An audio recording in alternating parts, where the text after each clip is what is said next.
Welcome back to Wrestling World. Today we'll be checking back in with CM Punk and AJ Lee because they recently took part in an interview and they went over a handful of topics. We'll also be taking another look at the Sonya Deville situation as well. So let's start things off with the new CM Punk and AJ Lee interview. AJ recently made the Blacklist inaugural Latinx TV list, and it was a big deal and very difficult to make the list. Hulu had special interviews celebrating those artists and made the list, and CJ was one of the selected artists for the interview. What makes things even more interesting was that AJ was being interviewed by her husband, CM Punk. CM Punk starts off the interview with AJ by asking, how does her Latinx identity influence her work? AJ said, it is the impetus for all my storytelling career. AJ then paused to catch her train of thought, and CM Punk revealed another one of their short stories. Punk revealed that AJ had a similar moment during their wedding and had to find their train of thought during their vows, and she caused the whole wedding to put on pause momentarily. But AJ continued by saying, storytelling was the way for me to create my own place to belong. I didn't see a representation of me on TV. Instead of waiting around for that, I decided to just become that, you know? I became my own superhero as a professional wrestling champion. I didn't see the stories about Latinx triumph, so I wrote one and I became a best-selling author. It's really hard to see what you cannot see, so that has driven me to be the example and that representation. CM Punk then asked AJ, is there a lot of parallels between being a female and a Latinx? Like, do both of those worlds collide? AJ responded with a short story. You and I walked down the street, and a woman yelled out of her car for me to go home. CM Punk confirmed that story and said that it really happened. Punk didn't think it was because of AJ. He thought the woman said that to them because Punk had on a Cubs hat while they were in Milwaukee. But that wasn't the case at all. It was deeper than that. Punk explained that it was something he never experienced. AJ had this to say to follow up that story. When I was really young, I wasn't connected to it, and I didn't feel like I needed to defend it.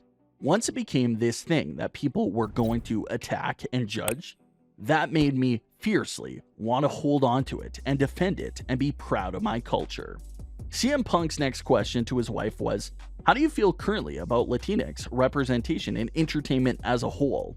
AJ said, I feel like we've come a long way, but there's still so much further to go. A lot of my storytelling now is putting characters in that journey. I have a very Americanized Latinx experience.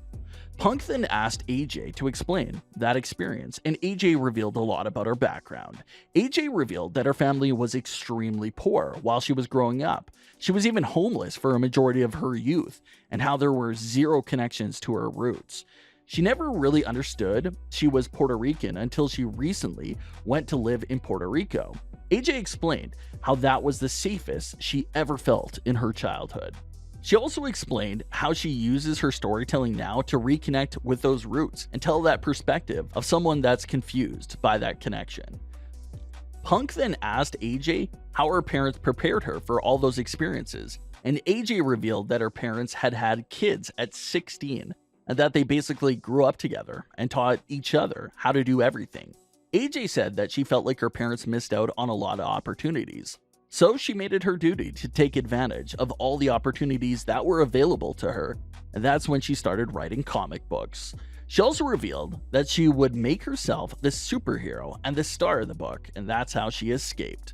She could travel the world and do anything she wanted to through her writing.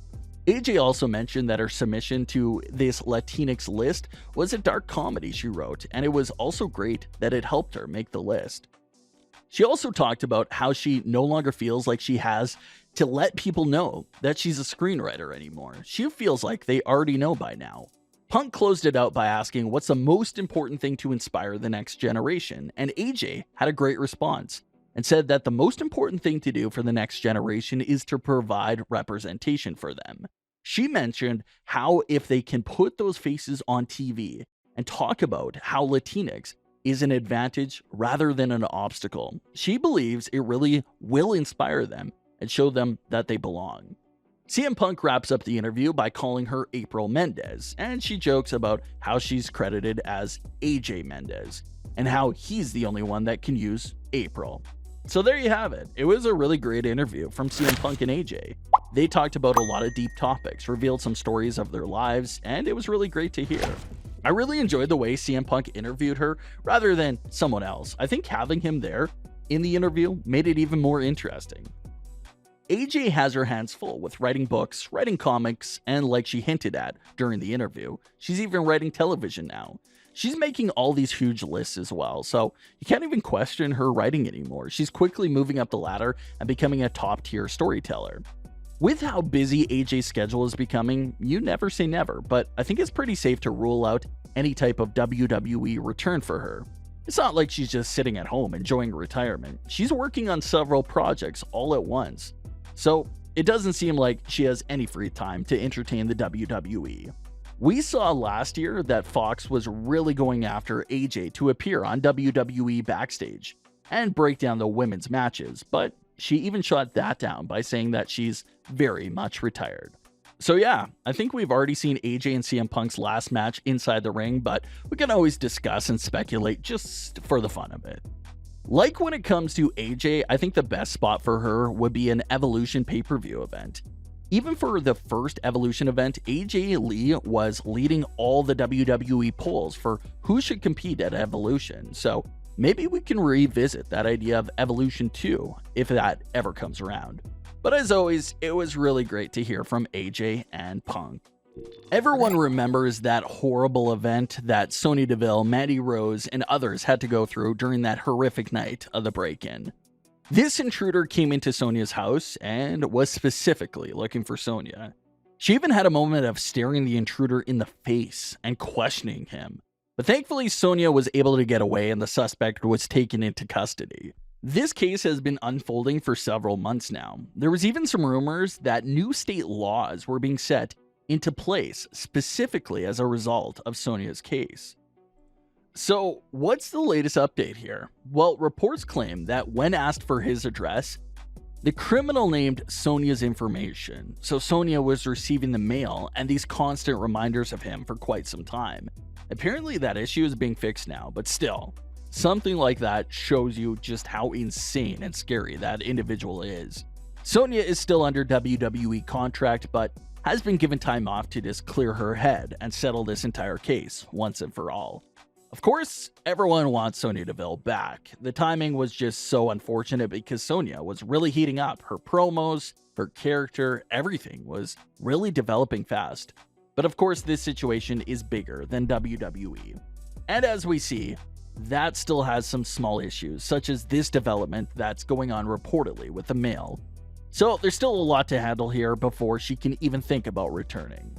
But what are your thoughts on the CM Punk and AJ Lee interview, as well as the Sonya Deville update? Leave your thoughts on today's wrestling news below. Don't forget to subscribe with all notifications on and leave a like if you enjoyed. Thanks for watching, guys.